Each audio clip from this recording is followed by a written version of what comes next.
Day. Now, I teased Christine Saldivar just moments ago.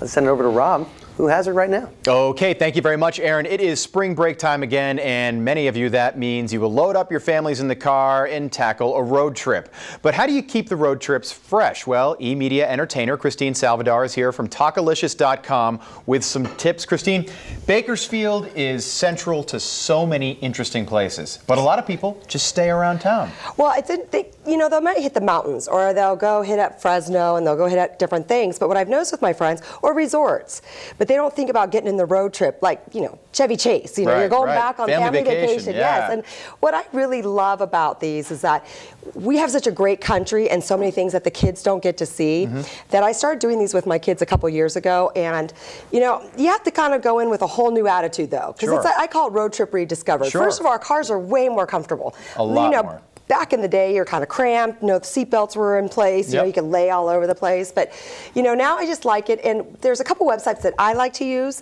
that I think are fun that can also be cost effective because, sometimes when you say road trip vacation, the pressure for me came when the kids started school and spring break rolled around or Christmas break and the kids go, "It's vacation, Mom, where are we going?" Right. And I was like, geez, I don't know. All right, yeah. I'm going to go somewhere. Can I leave you? Park, maybe? Yeah, exactly. Yeah. Let's pack it up here.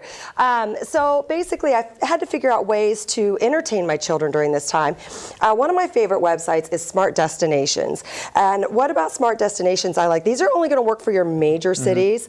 But smartdestinations.com has packages that they put together, so almost like a city pass, and you can group them. So I'll give you an example. We were in San Diego a few weeks ago, did Legoland, SeaWorld, the zoo, and also a harbor cruise around with the kids. That sounds like that would be expensive, though. It would be normally. Right. But, for one adult and two kids, I only paid $400 to get into everything. Wow. Which normally it's about $100 a person. So anyone who knows. And it's kind of fun and gives you different. Now that's, if you want to do more sightseeing, they'll offer different cities. So that's always great.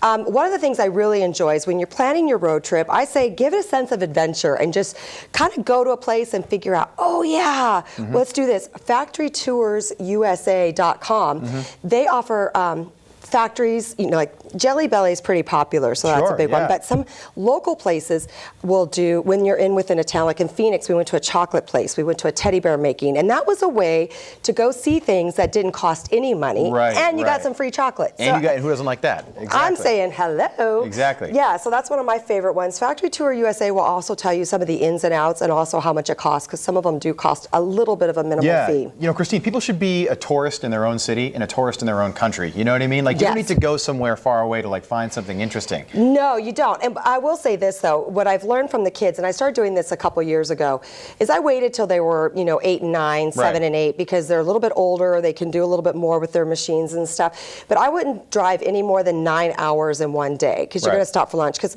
it's too much a long time. Hit up at Arby's, get something. Wait, Christine, we only have a second left. I just want to ask you quickly, what can you do if you don't have kids? Let's say young couples or married couples, people without kids, people that are maybe retired and their kids are already grown up. What's something easy we can do? Well, I think you could do the same thing. I would say Yelp it to find your restaurants, go to Hotwire to find the inexpensive hotels, embrace your technology. Is Hotwire the best? I like Hotwire. Hotwire is one of my favorites. And I always say get the free breakfasts and the free internet. Is it still HOTWIRE? Hotwire.com? Yes. Yes.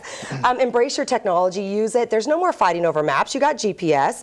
But use the one in the car. Don't use your iPad or your phone, because the little dot never keeps up with you. It never does. Yeah, and then also too, when you don't have kids, go.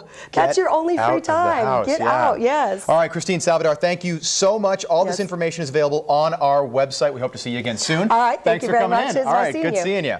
Okay.